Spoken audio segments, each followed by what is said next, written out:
Hi viewers, good morning. This is your KM sir. Just I would like to talk about AI right now. అంటే present AI trend నడుస్తూ ఉంది. మరి మేము regular క్లాసెస్లో అయితే AI for artificial insemination in perspective of zoology. Right now artificial intelligence.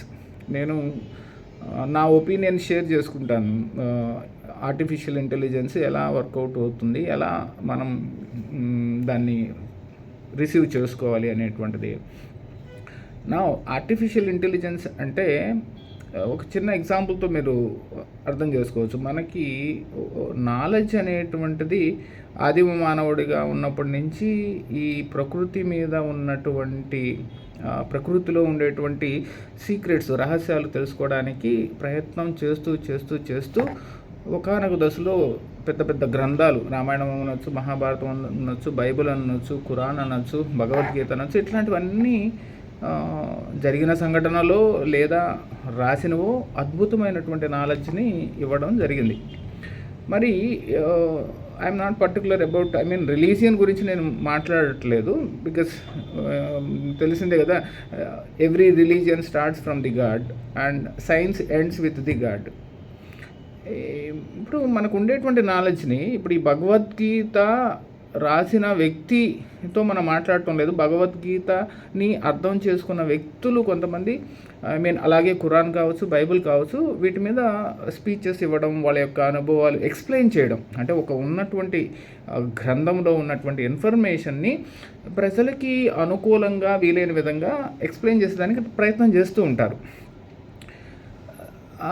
ఇప్పుడు ఈ knowledge transfer జరిగేటప్పుడు ఏమవుతుంది అంటే, యథాతథంగా చెప్తారా, వీళ్ళ యొక్క ఒపీనియన్స్ కలుపుకొని చెబుతారా అనేటువంటి క్వశ్చన్ మార్క్. ఇప్పుడు ఏఐ చూడండి, చాట్ జీపీటీ అనే ఒక ఎగ్జాంపుల్ చూస్తే, ఇక్కడ తప్పులు ఉండేదానికి ఛాన్స్ ఉంది, సరి చూసుకోండి అని చెప్తుంది.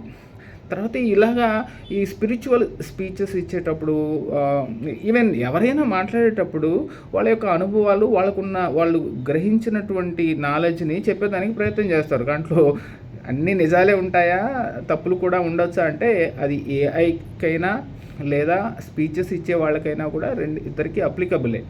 సో అవి తీసుకొని, అంటే ఇప్పుడు మనకి స్పీచెస్ రూపంలో ఏ అయితే ఇన్ఫర్మేషన్ ఉంటుందో ఆ ఇన్ఫర్మేషన్లో కూడా 100% కరెక్ట్గా ఉంటుందా లేదా అనేటువంటిది ఎవరికి వాళ్ళు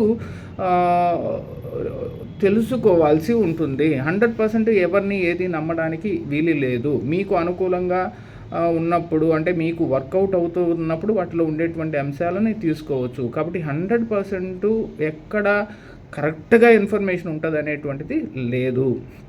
కాబట్టి చాట్ జీపీటీని వాడుకోవాలా, లేకుంటే గూగుల్ జెమినైని వాడాలా, ఇంకోటి రీసెంట్గా వాట్సాప్లో కూడా మెటా వాళ్ళు ఆర్టిఫిషియల్ ఇంటెలిజెన్స్ని ఇన్కార్పొరేట్ చేశారు రీసెంట్గా. So it's keep going. ఈ ఆర్టిఫిషియల్ ఇంటెలిజెన్స్ ద్వారా మీరు బెనిఫిట్ పొందుతారా?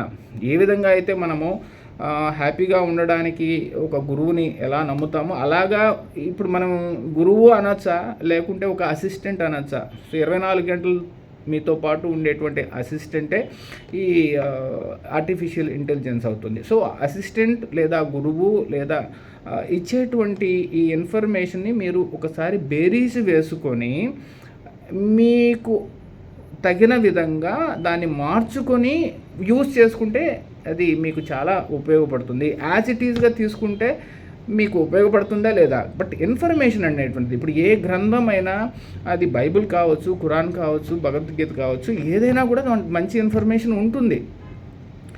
అలాగే ఇప్పుడు మీరు ఏ ఆర్టిఫిషియల్ ఇంటెలిజెన్స్ ద్వారా వచ్చినటువంటి ఇన్ఫర్మేషన్ అయినా ఉంటుంది, బట్ దాంట్లో తప్పు ఒప్పుల్ని చూసుకొని ఆచరణకు ఎంతవరకు వీలవుతుందో కొంచెం అడ్జస్ట్ చేసుకొని చేసుకోవాల్సి ఉంటుంది. సో ఈ ఇంటెలిజెన్స్కి, ఆర్టిఫిషియల్ ఇంటెలిజెన్స్కి ఏంటి, ఉండేటువంటి గ్రంథాలన్నింటినీ అనుసంధానం చేసేసి ఉంటారు మొత్తం. ఒక వ్యక్తి కాదు, ఒక పుస్తకం కాదు, కొన్ని లక్షల పుస్తకాలలో ఉండేటువంటి ఇన్ఫర్మేషన్ని, కొన్ని లక్షల మైండ్లో ఉన్నటువంటి ఇన్ఫర్మేషన్ని గ్యాదర్ చేసి మీరు అడిగిన క్వశ్చన్కి ఆన్సర్ సులభంగా, ఈజీగా ఇచ్చేదానికి ప్రయత్నం చేస్తారు. ఇదే ఆర్టిఫిషియల్ ఇంటెలిజెన్స్.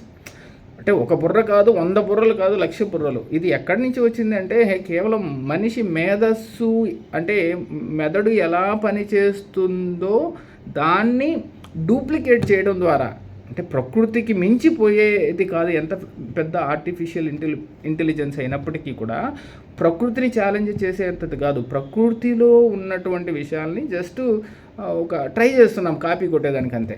సో కాబట్టి ఈ ఆర్టిఫిషియల్ ఇంటెలిజెన్స్ అనేటువంటిది డెఫినెట్గా it will give a valid information, but you must be capable of rechecking the information and modifying the information. So right question అడగాలి first. So how to ask a right question? If you ask a right question, right answer you will get from the artificial intelligence. So if you want to deceive anybody, whether it is artificial intelligence or religion or human being, definitely you will be deceived.